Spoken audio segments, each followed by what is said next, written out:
Après 2 guerres mondiales en moins d'1 siècle, de nombreux responsables ont cherché les moyens d'éviter la répétition d'un tel désastre. Une idée venant d'un haut fonctionnaire français, Jean Monnet, et reprise par le ministre des Affaires étrangères de l'époque, Robert Schuman, a été de mettre en commun les secteurs industriels considérés comme les moteurs de la guerre, le charbon et l'acier. L'Europe ne se fera pas d'un coup, ni dans une construction d'ensemble. Elle se fera par des réalisations concrètes, créant d'abord une solidarité de fait. En 1951, 6 pays, l'Allemagne, la Belgique, la France, l'Italie, le Luxembourg et les Pays-Bas, signent le traité de Paris instituant la Communauté européenne du charbon et de l'acier, gouvernée par la Haute Autorité, premier organe supranational.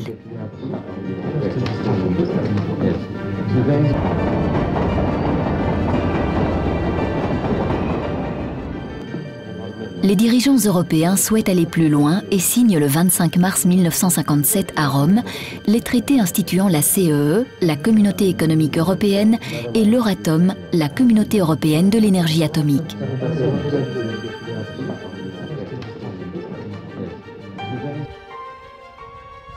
En 1968, le Premier ministre luxembourgeois Pierre Werner propose la création d'une monnaie unique.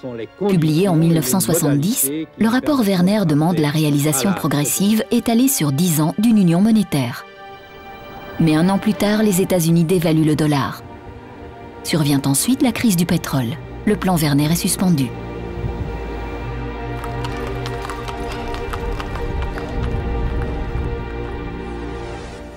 Ainsi, au lieu d'une union monétaire, certains pays instaurent ce que l'on a appelé le serpent monétaire, qui fixe des marges de fluctuation par rapport à un certain nombre de devises européennes et au dollar américain. Entre le moment de sa création en 1972 et son abandon 7 ans plus tard, le serpent traverse de nombreux ajustements de change et de fréquents va-et-vient de pays, quittant puis adoptant à nouveau le mécanisme.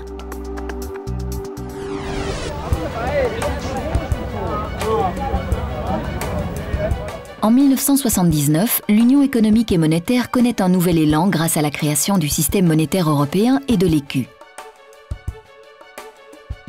Ce dernier n'est toutefois qu'une monnaie virtuelle, une simple unité de compte.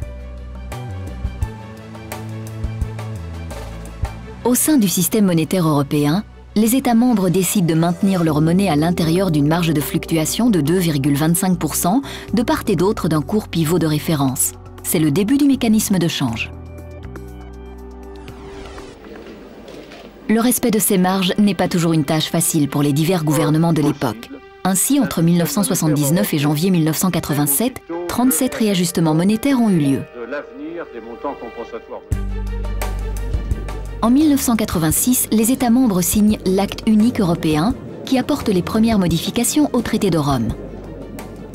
Son objectif est l'achèvement d'un véritable marché intérieur à l'échéance de 1993, à la fois fondé sur la libre circulation des marchandises, des personnes, des services et des capitaux et exempt de tout obstacle non tarifaire.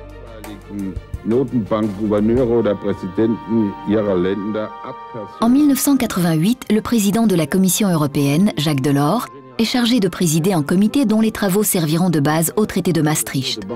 Le rapport Delors prévoit la réalisation d'une union économique et monétaire en 3 étapes. Et que ce mouvement nous conduira vers l'union économique et monétaire. La première phase repose sur le renforcement de la coopération entre les banques centrales. Elle débute le 1er juillet 1990 à la suite de la libéralisation totale des mouvements de capitaux au sein de la communauté. Puis le traité sur l'Union européenne est signé à Maastricht le 7 février 1992. Il définit le cadre et les étapes nécessaires pour achever l'union économique et monétaire et la rendre opérationnelle. Conformément au traité, la deuxième phase commence en 1994. C'est la phase de la convergence économique, des institutions et des procédures indispensables pour y parvenir. Le traité spécifie les critères de convergence auxquels les États membres doivent satisfaire afin d'être considérés prêts pour l'adoption de la monnaie unique.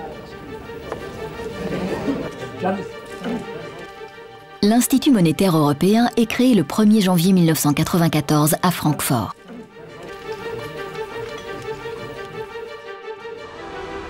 L'IME a effectué l'ensemble des travaux préparatoires nécessaires pour permettre à la BCE d'assumer la responsabilité de la politique monétaire. En mai 1998, les dirigeants des pays de l'Union européenne et leurs ministres des Finances se réunissent à Bruxelles pour décider quels États ont atteint un niveau suffisant de convergence et remplissent les conditions pour participer à l'Union monétaire. À cette occasion, ils procèdent également à la nomination du premier président de la BCE, Willem Duisenberg, et des autres membres du premier directoire de l'institution.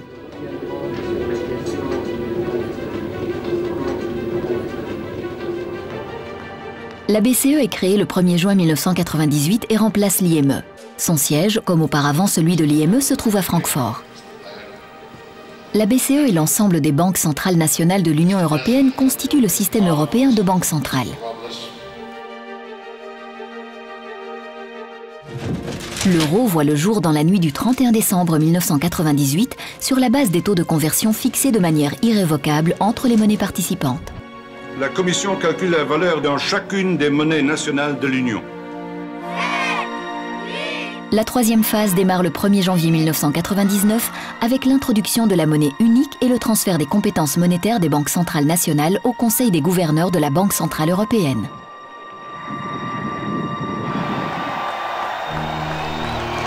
Trois années plus tard, le 1er janvier 2002, l'introduction des billets et des pièces en euros est célébrée dans tous les pays participants.